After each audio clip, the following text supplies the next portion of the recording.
and welcome to another episode of Glory of Golden State Gaming.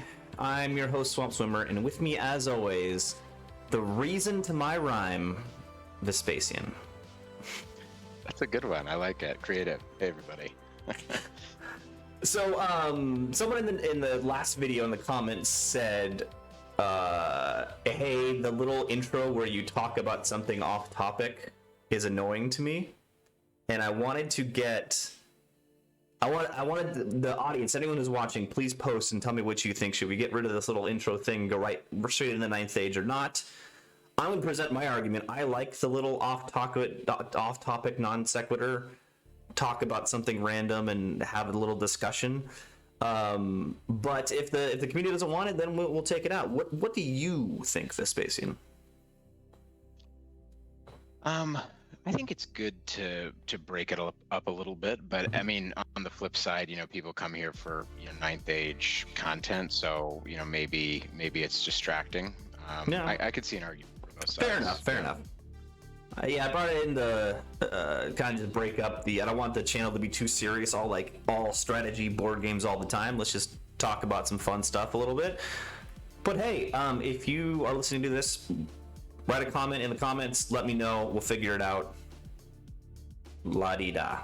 Plus, I really like our game of what would this character be in the ninth age. I like that little game. But yeah, exactly. Anyway, let's get to the battle report. Let's see here. So last we left off, we played each other round 3. I came away with the win in a very swingy game. But it was fun. That was a really great game. But it looks like I, next round, get paired into another familiar opponent. Good old Skaven and AZ with the new Vermin Swarm book and all. And I'm going to point this out right now on so after game 3 in the where we got together at Alex's house because he lives in the area and with COVID he's like, I'll just host it in my backyard. It's really fun. Thank you, Alex. When I learned that I was paired into Skaven and AZ, I immediately shouted out to the whole group that I was throwing down the shirt bet. So there are numerous witnesses to this. The shirt bet is in play in this game. Okay. But we did capture the flags and frontline clash. If you are interested in my list, please go back to the round 1 video. But Chris, okay, he's got Blood for Legate with the good old Dune Blade with a potion of swiftness. He's got a Swarm Priest on Witchcraft with the book. And then the rest of the stuff is the Holy Triumvirate and the Calician Pantheon helped him do the Holy Triumvirate, where he has 3 adepts that can choose from all the spells. So he's got one on Witchcraft, 1 on Occultism, and 1 on Thaumaturgy. He's also got an Ascidian Rock in there, and I don't know what Cowl the Apostate does, but... That lets him... He would normally have to align to 2 sets of lores. That allows him to pick from the other school, basically. I think it's Occultism that it lets him take. Gotcha. In this case. Yeah. Then he's got the Vermin Senator General on a litter with the Crown of Autocracy. Oh, I think this list is from 1 minus the most prior. recent. Yeah, because I don't think you can do that in the new version. He's also got a House Prefect with a pistol and a Fethys Fleshmaster. So that's the one that helps out the brutes, the Fethys brutes. He's got 47 Blackfur veterans with Rending Banner. That's the big block. That's like everyone can swing, strength 4. He's got a big block of Vermin Legionnaires with Spear and Shield, Rending Banner. 15 Velites with Thrown Weapons. 12 Fethys Brutes. That's a big block of Fethys Brutes. 29 Plague Disciples with great weapons in the Flaming Banner. And then 2 Moss Cannons, and 2 Arena Beasts. And his Extra Giant doesn't matter, so... Yeah, we shouldn't take too much time contemplating this because there's been some pretty substantive changes to the book since then. But yeah, it's It's almost as much fun to play against as it is to read, apparently. Sorry, I couldn't resist. No, it's, I mean, you know, good magic phase. The Fethys Fleshmaster brings some synergy stuff to the brutes specifically. Couple, you know, 3 big blocks of infantry, you know, big beefy block of Res 5 monstrous infantry, and then a couple of cannons and a couple of strength 7 monsters running around. So, yeah, it's a good tough list. I think that Black Fur Veteran block is pretty scary. That can pump out a lot of attacks, and then of course the Fethid Brutes are just strong. Yeah.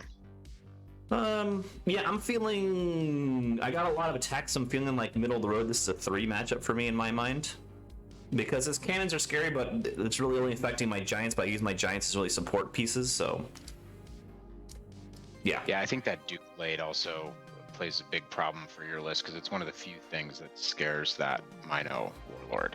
Right? Yeah, I agree with that. Yeah, you're right.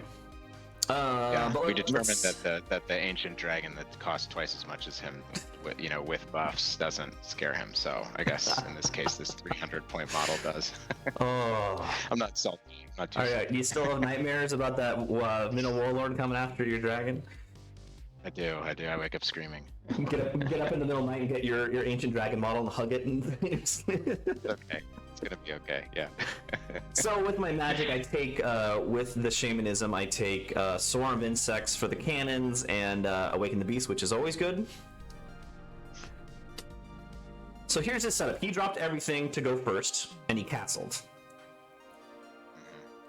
Let's see, left to right, he's got the Arena Beast, another Arena Beast. These are the Spear and Shield guys. He put the Plague Disciple guys, they're not Plague Disciples, but I forgot what they're called, in one line in the back row so he can negate my 2 ambushers. He's got his 2 Moss Cannons in the back there also. In the front line, he's got the Spear and Shield guys, then the Fethys Brute block, then the Black Furs, and behind them is the just the Thrown Weapon guys with his bunker. He's got all of his characters in there. Okay. So I dropped to go second. I basically put the giants behind the impassable to not get shot by the cannons turn 1. Kind of the 2 Wildhorn blocks were naturally where they should go in my mind, to go in between these impassable. This is a ruin right here on the left. Centaurs on the left to swoop around, chaff pieces, and then my minnow block on the far right. I considered putting the minnow block more in the center, but I felt better putting on the right, because the Doomblade guy is the guy with the little red flag right there. That's the Doomblade guy in the Spear and Shield guys. So I wanted to keep my minnows away from him. That's why I put him on the far right. Yeah. Turn 1, he doesn't move very much, and he pushes his Arena Beast forward. Nothing too exciting. I think he realizes he outshoots me with the cannons, and so he's not afraid. He's not pushing at me at all. And this is so first of all, this is his cool dice tower that he brought, which is freaking cool, and he used it the whole tournament, which I thought was awesome. But if you notice, you see 4 dice with 3 6s. That was his Thaumaturgy Wizard casting Comet, or Hand of God, or whatever it's called. So that's a big loss, really. Turn 1, I think it was first spell cast also, he blows up his Thaumaturgy Wizard. Yeah, that hurts. That does hurt. He ended up putting the token, like, it's in the middle of this forest here, so you can't really see it. But this is after my bottom of 1 movement. He kind of put it a little far out there because he didn't want me to push up, so I just decided to step back, let it drop, and then go after him. This literally happened to Chris at a game yesterday, which is kind of funny. Anyways, yeah, okay, continue. Notice also in his turn, see that little blue token there next to the Doomblade guy? He wounded himself. That's why I also thought about just hanging back and hopefully letting the Doomblade guy just kill himself out. That's what I was thinking. I pushed up 1 giant and the centaurs on the left. Giants pretty safely out of charge range from these arena beasts. That's it. That's all I do. I'm sorry. In his shooting phase, he hit once with the cannon and caused 2 wounds on one of these minotaurs. Nothing crazy. I put Clouded Eye on. I get Clouded Eye up on the minotaurs to get him a little more harder to hit, which is nice. So we're jumping up to. This is his top of his turn 2. Again, he doesn't move forward. He just moves the Arena Beast off to the right. I think he wants the get the Arena Beast into the minnows. That's why he's moving them this way. In his... Whoa, okay, so nothing really happens this turn. He kind of didn't change his strategy even though he lost the comet. Got it. That's kind of interesting. Okay. I just, like, standoff-wise, remind me... This is to capture the flags, right? So he's basically playing for 10 at this point. Yeah. Okay. I think... Alright, so then it goes to... In my phase, the comet drops. Either my phase or his phase, the comet drops and does 0 damage. Perfect. So pretty painful. Pretty painful. He moves over. I don't think anything happens in his turn. He misses with cannon shots. Nothing happens. So we go into my bottom of 2. Looks like no, he did put some wounds on the giant over here with the cannon. Okay. So here I decided to push up. I'm afraid of the Arena Beast going into the Minotaur, so the Minotaurs kind of back up, but the Wildhorns step forward out of the charge arc of the second Arena Beast on the left here. Okay. Yeah. I also ambush on my Longhorns in the back here. I put him here thinking if he goes after him, I can just run away and go toward the... behind the impassable, or I could approach the flank of his spear block. We'll realize in the future that was a bad choice, but that's what I do. In the magic phase, I get Awaken the Beast, expecting him to charge his Arena Beast into this unit. So I gave him +1 strength to, and then I'm strength 5 with the Banner of the Wild Herd. That's what I was thinking. Okay. He does not end up doing that, charging me. His phase, he moves one Arena Beast, farther to the right, and then he throws his other Arena Beast toward my ambushers. And it was a dumb move because I'll spoil. The Longhorns here end up dying, and that's what ends up costing me not winning the secondary because it's a scoring unit. I was considering just hiding him on my, like, the board edge way over here on the left and just hiding him. I should have done that. It was completely stupid. So he runs the Arena Beast off to the left, out of the Arc of the Giant here, to go after the Longhorns. And really, at this point, they don't have enough movement to get away from that Arena Beast, which just sucks. Yeah. Yeah, that I think in retrospect, that does seem like a mistake, because it kind of gives him something to do with those guys, yeah. In his magic phase, he gets off Wheel Turns and Deceptive Glamour off on this Wildhorn unit, which I think he's afraid of it charging something, but I can't really see anything right now. I don't remember why he did that, but I think he didn't have much to do in his magic phase, so he just dropped those there and I let him go through because it didn't matter that much. Maybe he wanted the movement debuff on something. That's the only thing I can... why those spells? I don't know. Yep. He gets another cannon chop off on this giant, so he's down to 2 wounds. So in my phase, I realize I can't get away with these Longhorns, so I just push him in the face of the Arena Beast, and then if he charges them, I'll countercharge with the giant. And hopefully I don't get shot by a cannon. Yeah. Over on the right, I throw out my first piece of chaff. He can't see the Wildhorns with the Arena Beast, so the only chance he has is getting to combat is a long overrun with the Black Furs into my minnows. That's the only chance he has for an overrun. Okay. Okay, 2 things. First, there's 2 wounds over here on the Doomblade guy. We're on turn 3, but he's wounded himself in 2 of the 3 phases. And I'm pretty sure I cast Swarm of Insects on this cannon, and it one-shotted it. Okay, nice. pretty nice. So that makes my giant off to the left a little more safe. In anticipation of him overrunning into the minnows, I cast Awaken the Beast +1 strength, and I cast Blackwing for agility. Okay. He takes the charge with the black furs, and then moves the arena beast into kind of chaffing both these units on the right. He also charges the longhorns on the top left with the arena beast. Yep. Okay. Yeah, so I don't know. This is a really cagey game, but this is the way it's going so far. And Did you ever consider putting that swarm into that arena beast instead of the cannon? Just because like the wounds over there could potentially save your scoring block. Yeah, I thought about it, but he causes fear. I'm only leadership 7. I just didn't feel good about. I at this point I signed off the longhorns to dying. Got it. Okay, so it's sunk cost. Okay. Yeah.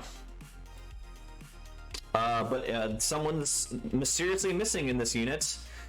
Doomblade kills himself after 4 rounds, so he wounded himself 3 out of the 4 rounds, which I think is relatively likely. Not really. I think that's a little. I got a little lucky there. But that's nice. So now each turn. Well, it depends on what they roll for the strength of the hit it does to itself. It could be strength like nothing, or it could be strength 7 or 6 or something. Right. Okay. So yeah, that's too complex math to do off the top of my head. Okay. So yeah, so his thaumaturgy wizard went down the warp.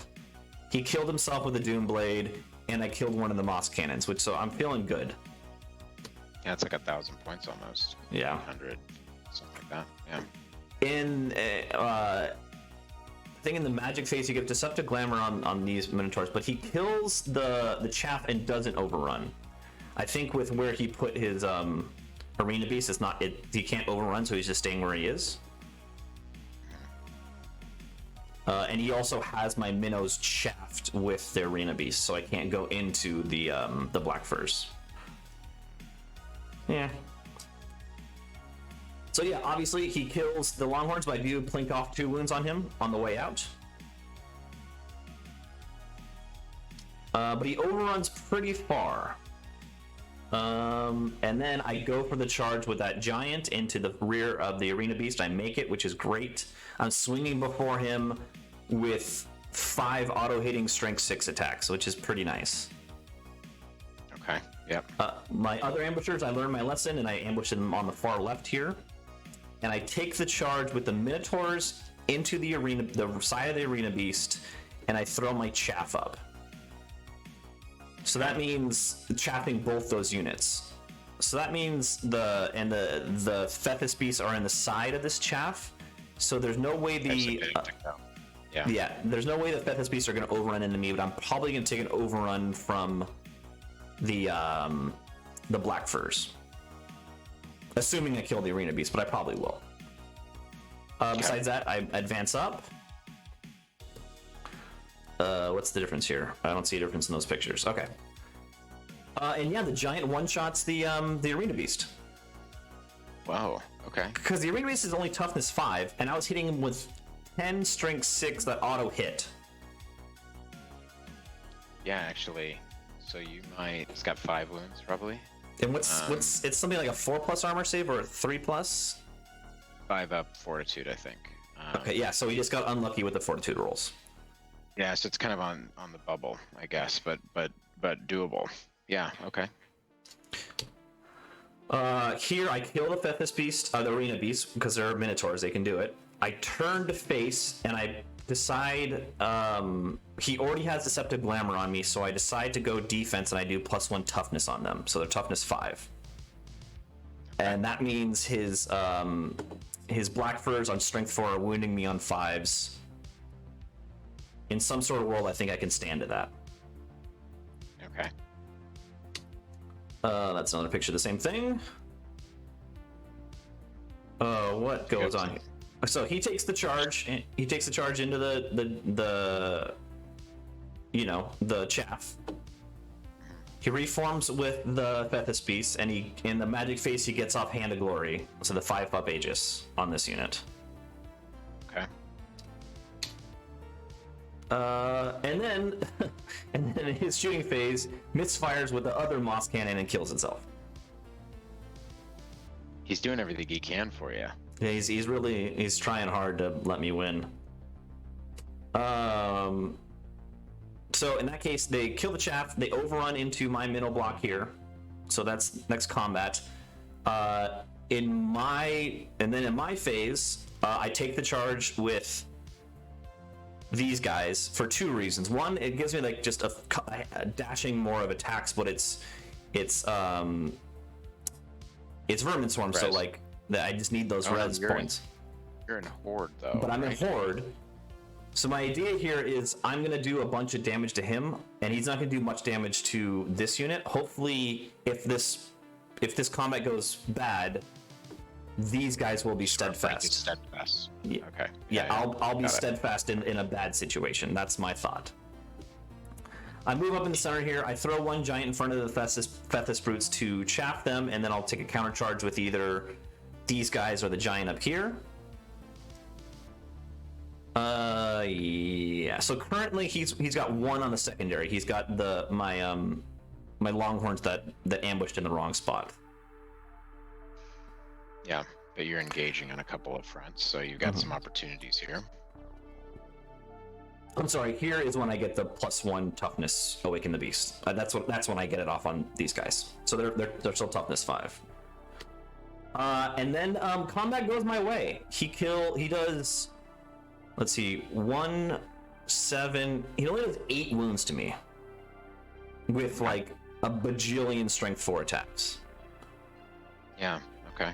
I go back at him and do Minotaurs. They do a bunch of damage to him. It ends up being close to a tie, and we stick. So this was a big key moment in the game, and I felt like I got pretty lucky. If he would have, is swingy. Yeah, right? And he's got a 5-up Aegis, which is also swingy. So yeah. If he would have done better with the 2 wound rolls, I really would have been in trouble. But he didn't, which was lucky for me. In his phase, he takes the charge into the giant. He moves up. He kind of reforms around here. Nothing that important. All right. So in his phase, he rolls poorly again, and I roll really well, and I just rip apart his black furs, and they go off the board. And I decide to overrun with the wild horns into the Fethys Brutes, and then they stay there because they're pretty depleted. I was afraid. I remember watching this. He reformed so that you couldn't get into his bunker with the Minotaurs. Yeah, but that was the turn after. So I overran into him. This is now his turn. We do a round of combat here, and he doesn't do very well. I don't do very well, but we kind of push in this combat, and then he reforms like this, so he can't. So my Minotaurs can't get an overrun into his bunker. Yep. Okay. I also thought about charging just the Warlord out into his bunker. I probably should have, but I remember there was some sort of situation over here that he had a chance of killing me. I don't remember. I don't know why I didn't do it. At the end of this game, we were trying to go really fast, and I messed up a few things. I probably should have charged out with the Minnow Warlord and just killed a character or 2. Maybe he has a counter charge with that plague unit, which has got poison strength 5. So I think they could beat that Warlord up eventually. Yeah. Anyways. So then in his phase, I overrun, and then his phase, in his magic phase, he casts the Hereditary, which I was surprised about, and I was unclear with the rules. He told me the correct rules at the beginning of the game, but I misread it. I think this is turn 5, and we realized we're only getting through turn 5, so that's why he put these out here for the fact to chaff this Wildhorn block from going into the flank of the Fethys Brutes. In my mind, I was thinking, I have to charge them, and then I'll just get tied up with them, and maybe they'll get lucky and kill from my guys. So I just like whatever, they're out of the game. In reality, when you charge the swarm, the hereditary guys, they auto flee. So I could have redirected into the flank of the Fethys Brutes. Yeah, it's just a play to try to make you pass a redirect, I think. Make me pass a redirect on an 8. That was my mistake. I should have done that. I should have gone for this charge, because I think if the Wildhorns made it in the flank of the Fethys Brutes, I would have destroyed this unit also. So it was a dumb mistake by me. And then over here I get a bunch of buffs on these guys, so I think I'm still okay over here. That's the last picture I took. I was about to say there's strength 5 re-rolling to wound. Yeah. I think they should do all right. And I remember I flubbed. I didn't do well. Or like the combat, we stuck in combat. I didn't end up killing them. They put out just a wrecking ball amount of damage, so yeah. I would think it would be kind of just like lots of dead bodies. Okay. So that's kind of how the board ends up. For secondary, I killed his Black First, and he got my 1 Longhorn, so it's a push on secondary, which I'm just kicking myself for ambushing in that wrong spot. But I mean, the ambush there did draw the Arena Beast off to the left, which I did kill. So I don't know. Points why it wasn't a trade-off, but also I took care of a Arena Beast. I'm not quite sure. But we end up with a 13-7 to me. Another win. Congrats, man. Well done. Thank you. I'm doing pretty well in the tournament. This is a shout out to Skaven and AZ. You owe me a shirt bet. I'm looking at you, Skaven and AZ. Shirt bet 1. And yeah, I think after this on round 5, I end up table 3. About maybe 10 points out of first place. So there's a chance I could leapfrog if I do well. But Skaven and AZ, thank you for the game. You gifted me a bunch of points and gave me the win with the Doomblade, the Thaumaturgy Wizard, and the 1 cannon that killed itself. Yeah, there's a game where he just drops comets on you every turn and picks up points with the cannons and tries to play for like a 12 or something like that. That's probably pretty low risk for him. So yeah, KG start, but those bad luck things for him ended up opening the game up to be a little bit more interesting. So yeah. Any last minute thoughts about my strategy in the game? No, I mean, I think it's deployment wise with that pyramid, it's really hard to not deploy how you guys did, right? And basically play in like about half the board.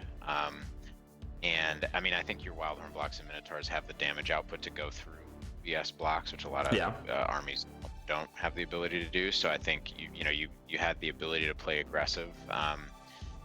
There could be an argument to push in on him and try to just let the comet do what it's going to do and not waste that turn, because if you fast forward here, right, you might have gotten through those brutes and into some big points, right? But it's tough to say. I mean, he could also do like 8 wounds to the Minotaurs and turn 2 and basically like make that a non-starter for you, right? So it's swingy, but I think overall you played well. It'd be relatively safe, and I guess the one thing you already pointed out, which is just the ambusher, right? Got to keep him in the back. That was a mistake. I should have just put him off to the side and forgot about him. Thank you so much for joining us. Anyone still watching, please like and subscribe. We're trying to get more subscribers. Please subscribe, hit that subscribe button. Everyone have a good evening. Thank you for joining me. Thanks, everybody.